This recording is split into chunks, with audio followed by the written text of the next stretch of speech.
Chers amis, j'aimerais vous souhaiter une très très cordiale bienvenue pour le culte que nous allons vivre ensemble ce matin.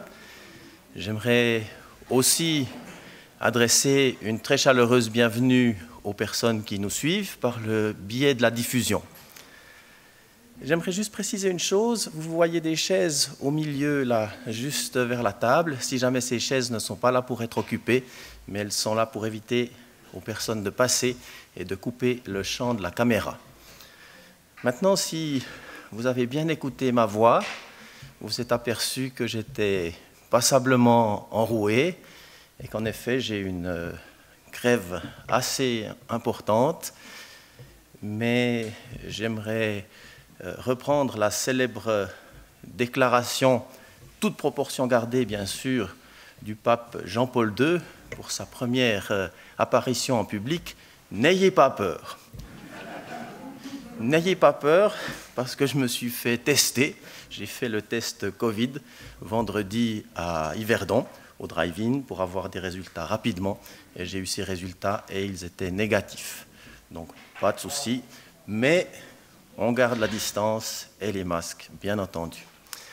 J'aimerais vous inviter à vous mettre debout et puis on va invoquer le nom du Seigneur. Seigneur, nous bénissons ton nom parce que nous avons le privilège de nous rassembler aujourd'hui et de pouvoir nous tenir devant toi et nous tenir devant toi pour te louer, pour te célébrer, mais aussi pour écouter ta parole, pour être édifiés, aussi pour nous rencontrer les uns les autres et pour tous ensemble t'apporter la louange et l'adoration que tu mérites pleinement de recevoir, puisque c'est toi qui nous as rachetés pour faire de nous un peuple, des sacrificateurs pour Dieu ton Père. Et ce matin, nous voulons venir en tant que sacrificateurs t'apporter notre louange, notre adoration, notre reconnaissance, que tu sois glorifié. Amen. Je vais laisser maintenant Andrea et Ilana pour nous conduire dans un moment de célébration par le chant.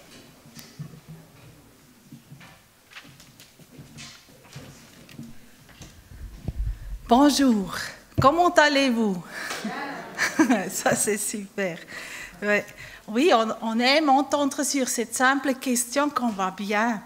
Mais si ce n'est pas le cas, si je ne vais pas bien, si pendant des semaines, pendant même des années, comment réagissons-nous? Est-ce que nous avons encore toujours cette oreille d'amour ou qu'on soit à l'écoute, qu'on se prend le temps pour nos frères et sœurs et surtout qu'on persévère dans la prière pour eux? C'est pour ça aujourd'hui j'ai choisi le chant pour commencer qui dit « Je chanterai gloire ». Je crois là nous pouvons nous rassembler tous, ceux qui sont joyeux et ceux qui disent peut-être je chanterai dans l'avenir, même si je suis fragile, même si c'est difficile, je chanterai gloire. Comme Fernand a dit, nous avons un Dieu merveilleux qui a tout donné pour nous. Et nous pouvons venir comme nous sommes devant lui dans sa présence. Il aime même, il dit que ça c'est le culte raisonnable quand nous nous donnons entier. Et j'aimerais lire un verset en Romains 12, le premier, qui est très connu, où Paul dit « Je vous encourage donc, frères et sœurs, par les compassions de Dieu, à offrir votre corps comme un sacrifice vivant, saint, agréable à Dieu. » C'est ça ce nous voulons faire. C'est Jésus qui nous rassemble. C'est lui qui est la source de la vie. C'est lui qui est la lumière. C'est lui qui a la victoire. Et dans sa lumière, nous voyons la lumière, comme c'est dit en Psaume 36. Dans sa lumière, nous voyons la lumière. Et nous voulons nous exposer à cette lumière pendant la louange, pendant la prédication, pendant le culte, pour que Dieu puisse nous transformer là où il faut. À lui soit la gloire. Amen.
victoire. Victoire au Seigneur de la vie. Victoire au Dieu de l'infini. Victoire au nom de Jésus-Christ. Victoire pour le Saint-Esprit. Le règne est pour le Tout-Puissant. Le règne pour lui dans tous les temps.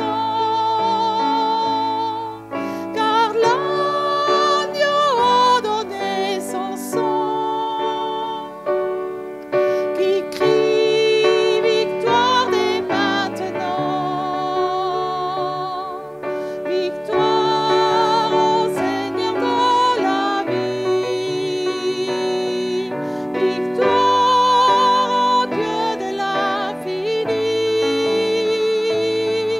Victoire au nom de Jésus-Christ. Victoire pour le Saint-Esprit. Son règne est parole de Dieu. Il juge et règne dans les cieux. Il est le lion de Judas qui a triomphé du combat. Victoire au Seigneur de la vie. Victoire au Dieu de l'infini. Victoire au nom de Jésus-Christ. Victoire pour le Saint-Esprit.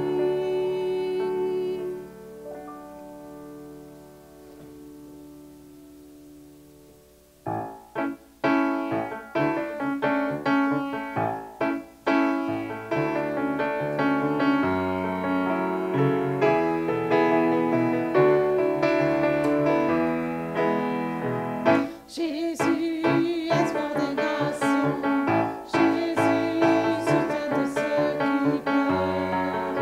Tu es la source de tout espoir sur terre.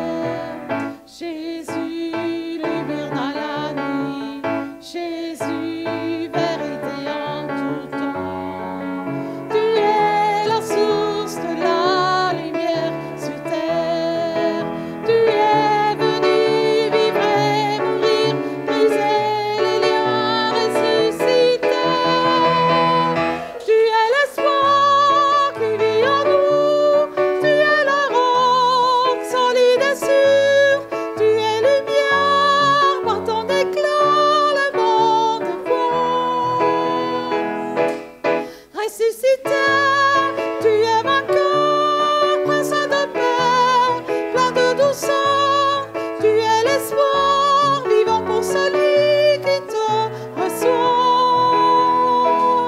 Oui, nous croyons.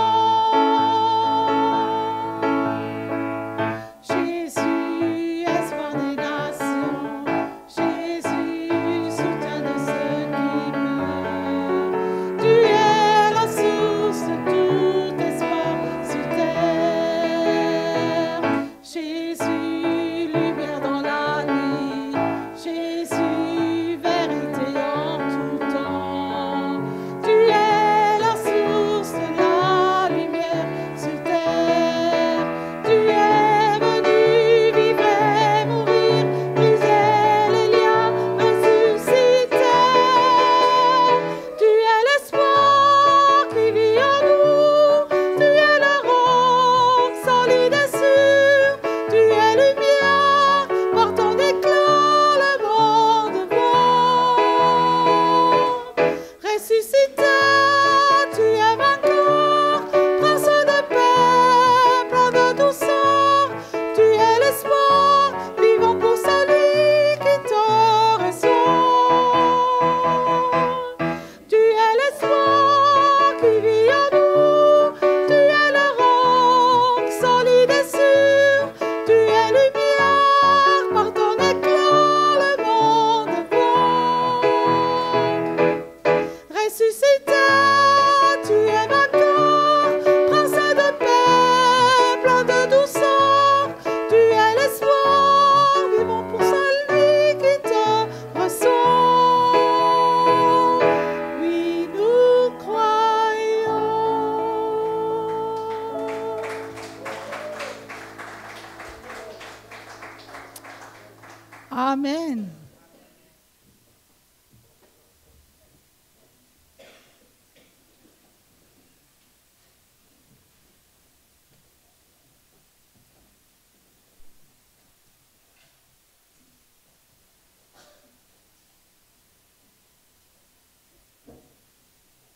qui dit ceci: il persévérait dans l'enseignement des apôtres, dans la communion fraternelle, dans la fraction du pain et dans les prières. Il s'agit tout simplement des tout premiers croyants en Jésus de l'histoire, ceux qui formaient ce qu'on appelle communément l'Église primitive. Et on pourrait même dire l'Église primitive à ses tout premiers balbutiements. Mais la voilà à peine née que déjà elle persévérait dans l'enseignement des apôtres, dans la communion fraternelle, dans la fraction du pain et dans les prières.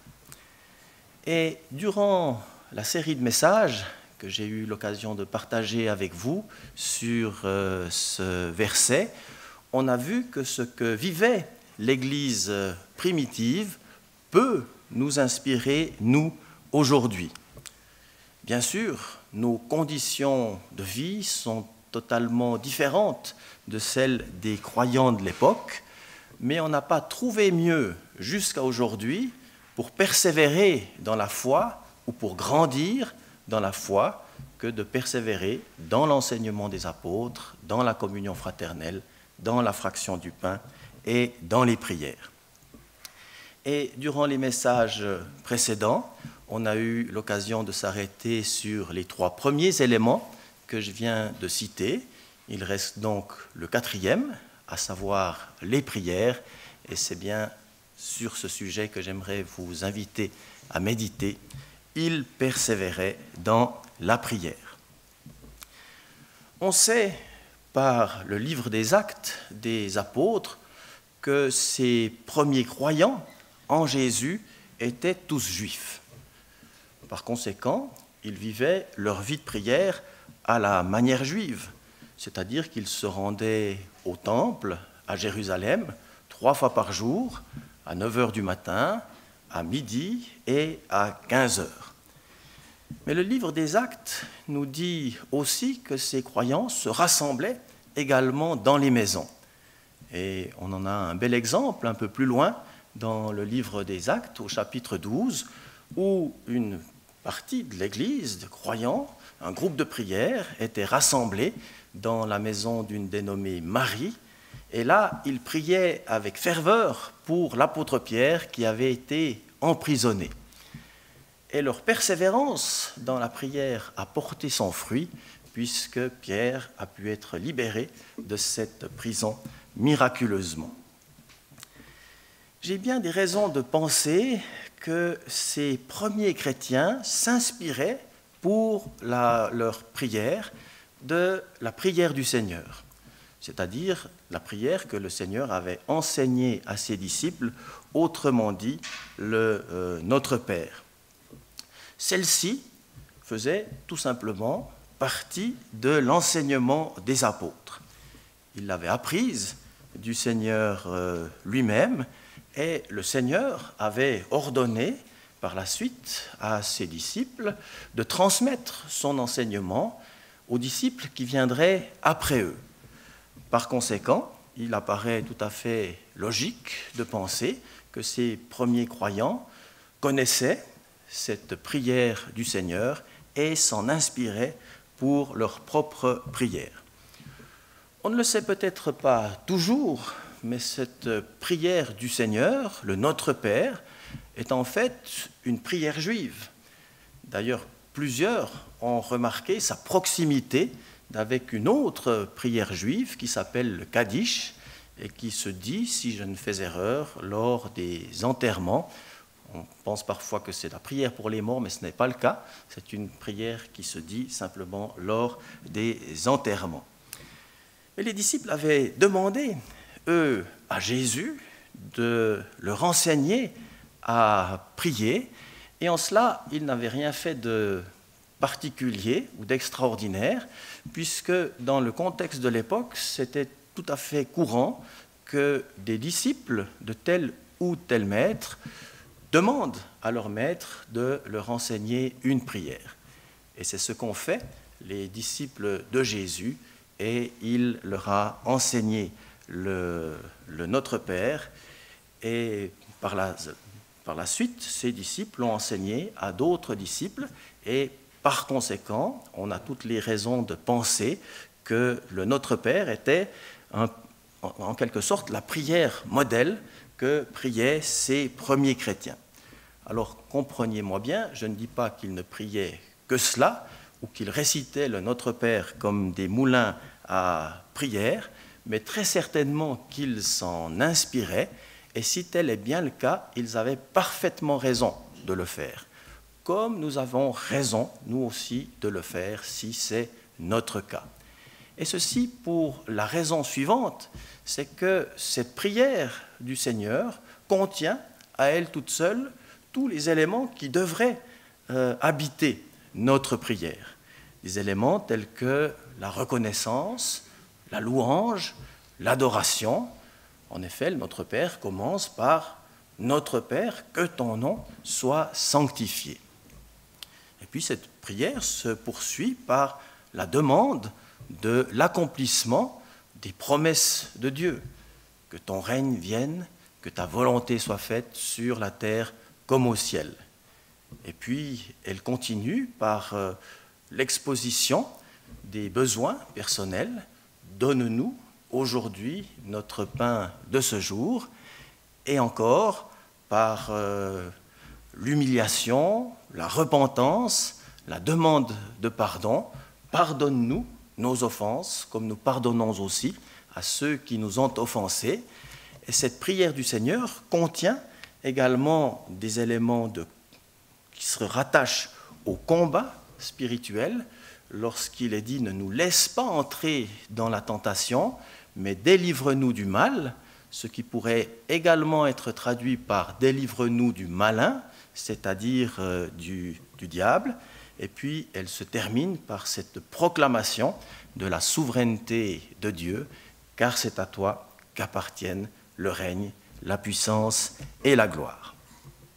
Mais si vous le voulez bien, revenons à cette question de persévérance dans la prière. Il persévérait dans les prières.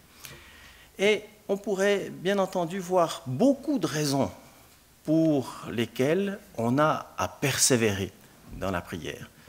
Mais aujourd'hui, j'aimerais qu'on puisse en retenir trois en particulier, trois qu'on trouve dans l'enseignement de Jésus et plus particulièrement dans l'Évangile selon Luc. Et la première des raisons que nous avons à persévérer dans la prière, c'est que à la persévérance s'attache la promesse de l'exaucement. Alors il est vrai qu'il y a des prières ou des exaucements qui ne demandent pas beaucoup de persévérance. Mais de manière générale, certains exaucements en tout cas demandent de la persévérance. Et Jésus l'a enseigné dans l'une des paraboles qui se trouve dans l'Évangile selon Luc, au chapitre 18, les versets 7 et 8. Et Jésus met en scène dans cette parabole un juge inique, mais qui finit par céder à l'insistance d'une pauvre veuve qui lui réclamait justice. Et Jésus dit en quelque sorte, mais si ce juge inique a agi ainsi, à combien plus forte raison votre Père vous accordera ce que vous lui demandez. Et il termine cette parabole par les paroles suivantes. Dieu ne ferait-il point justice à ses élus qui crient à lui jour et nuit, et ne tarderait-il pas à leur égard? Je vous le dis, il le fera promptement. La persévérance produit l'exaucement. Maintenant, il faut se faire à l'idée aussi que l'exaucement ne procède pas de la seule persévérance. Moïse l'a d'ailleurs appris à ses dépens. Il a essayé cette piste à un certain moment lorsqu'il voulait vraiment entrer dans le pays promis. Et Dieu lui avait dit « Tu n'y entreras pas ». Alors Moïse a prié, prié et prié encore, et Dieu a fini par lui dire « Cesse de me parler de cette affaire ». C'est ce qu'on trouve dans le texte, tout simplement. Voilà, on n'en parle plus, c'est terminé. Mais Dieu avait très probablement quelque chose de mieux pour lui. Le pasteur Bill Hybels, pasteur d'une grande église aux États-Unis, a dit ceci: si la demande qu'on adresse à Dieu est déplacée, Dieu dit non. On peut persévérer tout ce qu'on veut, Dieu dit non. Si ce n'est pas encore le temps de l'exaucement, Dieu dit pas encore. Et puis, si la demande n'est pas tout à fait appropriée, qu'on se trompe, Dieu dit il faut encore que tu grandisses. Mais si la demande est bonne, et si le temps est opportun, et si nous sommes dans la vérité, alors Dieu dit va. Un peu plus loin, dans son livre, il ajoute ceci, parce que bien sûr, Dieu nous parle, et lorsqu'on prie, il répond, pas toujours, bien sûr, dans le sens qu'on souhaite, souvent oui, mais pas toujours, et bien sûr qu'il nous répond, et il nous parle par son esprit, mais Bill Hybels ajoute ceci: lorsque le Saint-Esprit veut nous communiquer, veut communiquer avec nous, il trouve souvent la ligne occupée. Alors, désoccupons la ligne, si je peux dire ainsi, et soyons à l'écoute de Dieu dans la prière. Compte tenu de ce qui vient d'être dit, je crois que ce n'est pas exagéré de dire que la prière, c'est tout un art. Mais pour aujourd'hui, retenons la chose suivante: la persévérance dans la prière conduit à l'exaucement, bien entendu avec les éléments qui ont été exposés à ce moment. Et puis la deuxième raison que nous avons de persévérer dans la prière, c'est que lorsque nous le faisons, nous devenons beaucoup plus imperméables à la tentation. Et nous trouvons les forces et les ressources pour pouvoir résister à la tentation. Et là aussi, c'est Jésus qui l'a enseigné à ses disciples. Peu avant d'être emmené pour être crucifié, Jésus s'était rendu dans un jardin, le jardin de Gethsémanée, et puis là, il avait recommandé à ses disciples de prier, et il s'était un peu éloigné d'eux, et quand il s'est revenu vers les disciples, il les a trouvés endormis. Alors à ce moment-là, il leur a dit, et on trouve ça dans Luc 22, verset 40, il leur a dit tout simplement cette parole très facile à retenir: priez afin de ne pas entrer dans la tentation. Et puis, il s'est à nouveau éloigné d'eux en leur recommandant justement de prier pour ne pas tomber dans la tentation. Et quand il est revenu vers les disciples, il les a trouvés une nouvelle fois endormis. Alors on ne peut pas dire qu'ils dormaient comme des bienheureux, parce que le texte nous dit qu'ils étaient endormis de tristesse. Mais Jésus, à cette occasion, leur a encore répété ceci: levez-vous et priez afin de ne pas tomber dans la tentation. Malheureusement, les disciples n'ont pas tardé, suite à cela, à tomber dans la tentation. Pierre, par son célèbre reniement, quant aux autres, ils ont disparu du paysage. Ceux qui se posaient quelques heures auparavant la question « quel est le plus grand parmi nous ?», se demandaient maintenant quel est celui qui court le plus vite. Et tous ont disparu à ce moment-là. Alors bien sûr, la tentation a plusieurs visages. Et je crois qu'on peut la résumer tout simplement en disant qu'elle concerne tout ce qui cherche à nous faire dévier du droit chemin. Mais pour y résister, il y a une arme efficace, et cette arme efficace, c'est la prière, et en particulier la persévérance dans la prière. John Piper a dit ceci: c'est vrai que la prière contient des éléments de combat spirituel, et John Piper a dit ceci dans un livre qu'il a écrit: ça fait longtemps que je défends l'idée que Dieu a créé la prière pour être un talkie-walkie en cas de guerre et non pas un interphone domestique. Et un autre pasteur américain aussi s'appelle Jack Hayford, lui a dit ceci: beaucoup préfèrent accuser le Tout-Puissant lorsque l'enfer se dresse contre nous, plutôt que d'inviter sa toute-puissance à déloger l'ouvrier de l'enfer. Alors pensons à cela. La prière, bien sûr, c'est un moyen de communiquer, de communier avec Dieu, d'adresser nos demandes, de faire connaître nos besoins, mais c'est aussi une arme pour le combat spirituel dont nous ne sommes pas épargnés. Et puis, le troisième élément, la troisième raison pour laquelle c'est important de persévérer dans la prière, c'est en lien avec le retour de Jésus. Et dans l'Évangile, toujours selon Luc, chapitre 21, cette fois verset 6, on peut lire ceci: « Veillez donc et priez en tout temps, afin que vous ayez la force d'échapper à tout ce qui doit arriver et paraître debout devant le Fils de l'homme. » Alors, la première partie de ce verset se rattache à ce que je viens de dire sur la tentation, c'est-à-dire que Jésus dit, voilà, des temps difficiles vont venir et il faut que vous ayez la force, les ressources pour pouvoir y faire face. Mais la deuxième partie se rattache davantage à cette notion de se tenir debout devant le Fils de l'homme. Et bien sûr que lorsque Jésus disait cela, il pensait tout simplement à son avènement, et à plusieurs reprises, il a averti les disciples que ce n'était pas gagné d'avance que d'être debout et réveillé le jour de son avènement. Mais si on veut, je dirais, sécuriser le périmètre, d'une certaine manière, un bon moyen reste la prière, parce que c'est le moyen que Jésus a recommandé, veiller et prier afin de paraître debout devant lorsque le Fils de l'homme apparaîtra. Il y aurait encore tellement de choses à dire sur la persévérance dans la prière.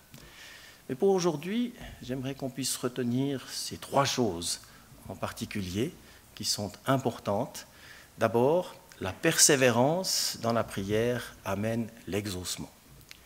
Et puis, la persévérance dans la prière est une arme pour que nous puissions résister à la tentation. Et la persévérance dans la prière est aussi le moyen de nous tenir en éveil, de manière à paraître debout lorsque le Fils de l'homme apparaîtra dans la gloire. Amen. Je vous invite à quelques instants de recueillement, d'accueil de la parole, puis je prierai, et puis ensuite il y aura un temps de prière pour les uns et les autres, et j'imagine que Andrea et Ilana reviendront pour un chant pendant le temps de l'offrande.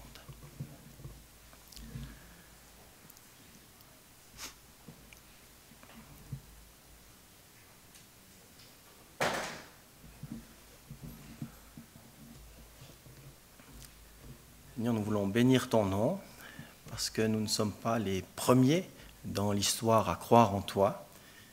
Il y a eu avant nous des générations et des générations qui ont marché avec toi et qui nous laissent leur exemple.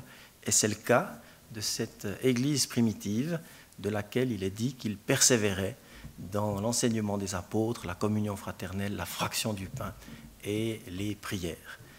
Et notre prière à nous, c'est que nous aussi, quand bien même nous vivons dans un contexte totalement différent, que nous aussi, nous puissions être de ceux qui persévèrent et qui persévèrent jusqu'au bout, qui persévèrent à marcher à ta suite, qui persévèrent dans ton enseignement, qui persévèrent aussi dans l'amour fraternel, dans la fraction du pain et dans les prières. Et nous voulons nous souvenir aussi ce matin que les disciples qui étaient avec toi t'ont demandé, Seigneur, enseigne-nous à prier. Et nous pouvons de la même manière, nous aussi, dire, Seigneur, enseigne-nous à prier. Nous reconnaissons que ce n'est pas aussi facile que ça en a l'air, qu'il y a parfois des aspects qui nous échappent, mais Seigneur, nous avons cette confiance que par ton esprit, tu nous traces la voie. Il est même dit que cet esprit intercède en nous par des soupirs inexprimables, tant nous ne savons pas ce qui convient de demander, mais ton esprit vient à notre secours alors que tu puisses venir jour après jour à notre secours, nous inspirer et nous conduire dans cette persévérance dans la prière pour la gloire de ton nom. Amen. Pendant quelques instants maintenant, vous avez la possibilité de prier, vous aussi, alors avec des prières courtes, mais libres, dans lesquelles vous pouvez bien sûr exposer vos besoins ou alors apporter votre louange, votre adoration.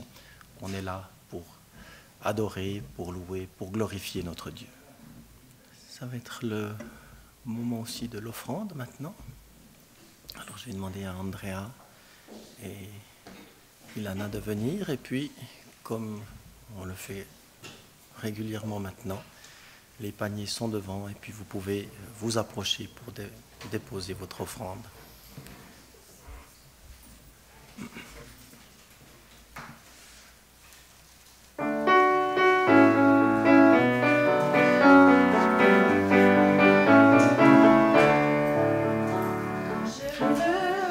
Réjouir dans le Dieu de mon salut, en Jésus mon roi.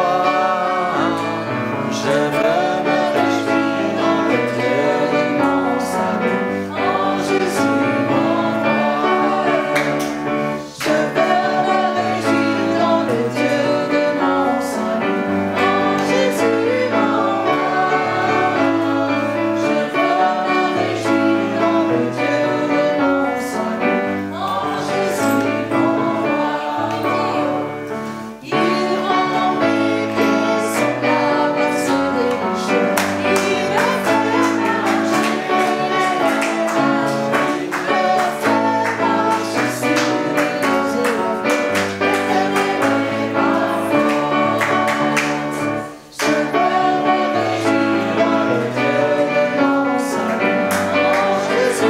ma force. Je veux me réjouir dans le Dieu de mon salut, en Jésus mon roi. Je veux me réjouir dans le Dieu de mon salut, en Jésus mon roi.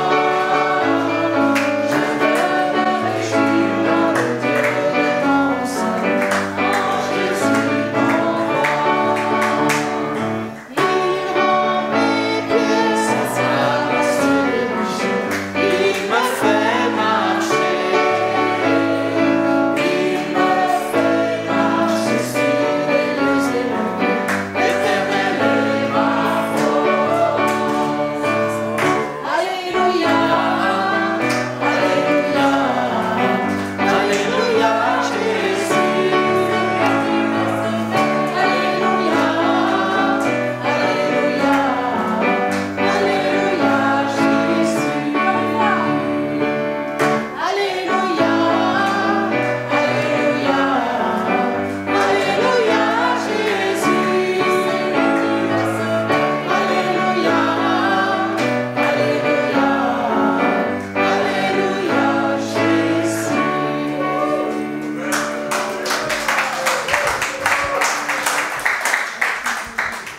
Amen. Vous pouvez prendre place et puis on va vivre un moment qu'on n'a plus vécu depuis longtemps, mais Josiane me dit que non. Alors le moment qu'on devait vivre, c'était la boîte de prière, puisqu'on ne l'a plus fait depuis qu'on avait cessé le culte et après quand on a recommencé, mais il n'y avait pas de sujet. Alors on en déduit que tout va bien pour chacune et chacun d'entre vous. C'est formidable. Je vais donc laisser la place maintenant à la personne qui nous communique les annonces, et c'est Jonathan, je crois.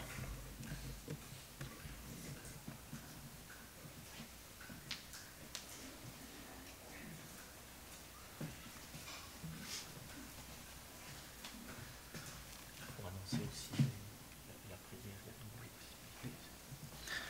Bonjour. Alors, pour ce qui est des annonces de cette semaine, ce soir, il y a ici à 18h la prière pour Israël. Mercredi 30 septembre à 20h, donc ce mercredi, commence le cours Croissance. Alors, le cours Croissance a lieu maintenant ce semestre pendant les mercredis soirs, plus les mardis. Donc, les mercredis soirs, c'est pour tout le monde, que vous soyez un chrétien expérimenté avec des cheveux gris, convertis depuis l'âge de 3 ans, que vous soyez à nouveau convertis. C'est pour tout le monde. Il a lieu sans inscription, puis ça restera toujours une partie enseignement et une partie partage. Le 2 octobre, vendredi, à 20h, il y a une réunion d'intercession, et puis les horaires de culte restent les mêmes aussi pour le dimanche prochain, c'est-à-dire un premier culte de 9h à 10h, un deuxième culte de 10h30 à 11h30. Maintenant, c'est aussi une bonne occasion pour rappeler que notre communauté, pour continuer de tourner, maintenant avec aussi ce régime spécial, il y a besoin de gens qui s'investissent. Donc il y a besoin de gens à l'accueil, il y a besoin de gens à la garderie, au catéchisme pour les enfants en général.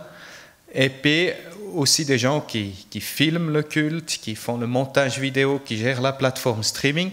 Enfin, tous ces jobs, vous pouvez les trouver sur le site internet du culte. Merci de regarder puis voir si vous vous sentez appelé à faire quelque chose. Maintenant, pour terminer, il y a la prière à disposition derrière le paravent après le culte. Bon dimanche.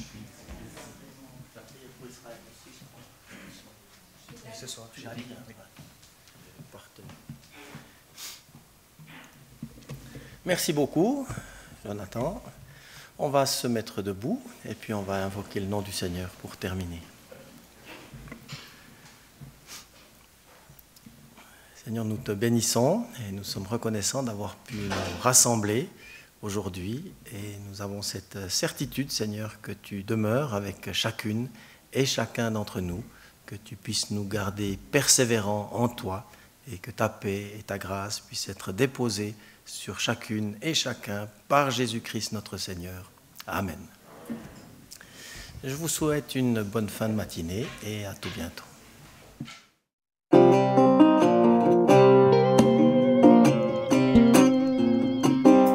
Nous voulons voir Jésus, car on nous a dit que des millions d'hommes vivent grâce à lui.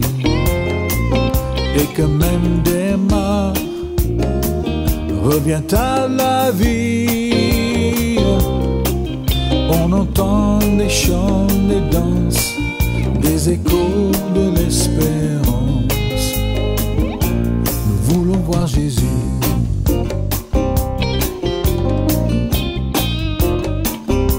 Nous voulons voir Jésus dans sa sainteté, dont les prophètes nous avaient parlé. La parole de Dieu, la lumière des hommes, il est le témoin fidèle, son amour nous interpelle. Nous voulons voir Jésus, nous avons soif, nous avons faim, et les autres nous ont tous déçus. Nous voulons voir Jésus.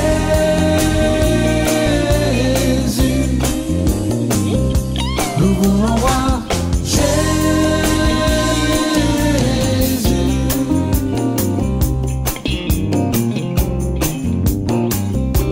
Nous voulons voir Jésus, l'homme de douleur qui voyait sa mort sans céder à la peur et qui s'est donné jusqu'au dernier souffle et par son sang versé fait de nous les pardonnés.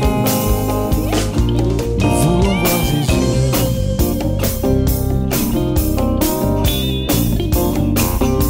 Nous voulons voir Jésus, celui qu'on appelle Prince de la paix, le Père éternel. Il est l'admirable, il est en son règne, car il est le souverain. Sa justice,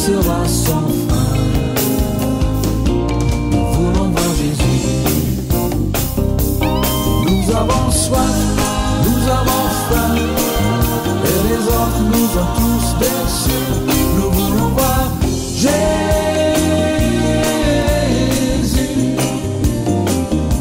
Nous voulons voir Jésus.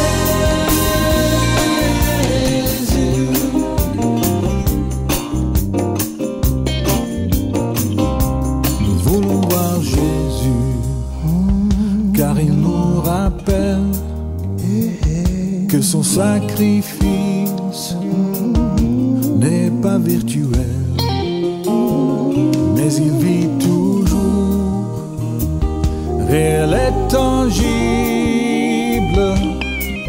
et l'espace autour de lui résonne de l'infini. Nous voulons voir Jésus. Nous avons soif, nous avons faim, et les autres nous ont tous déçus. Nous voulons voir Jésus.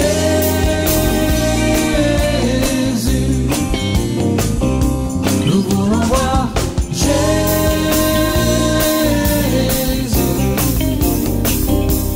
Nous avons soif, nous avons faim, et les autres nous ont tous déçus.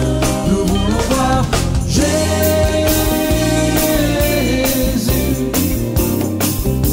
Nous voulons voir Jésus.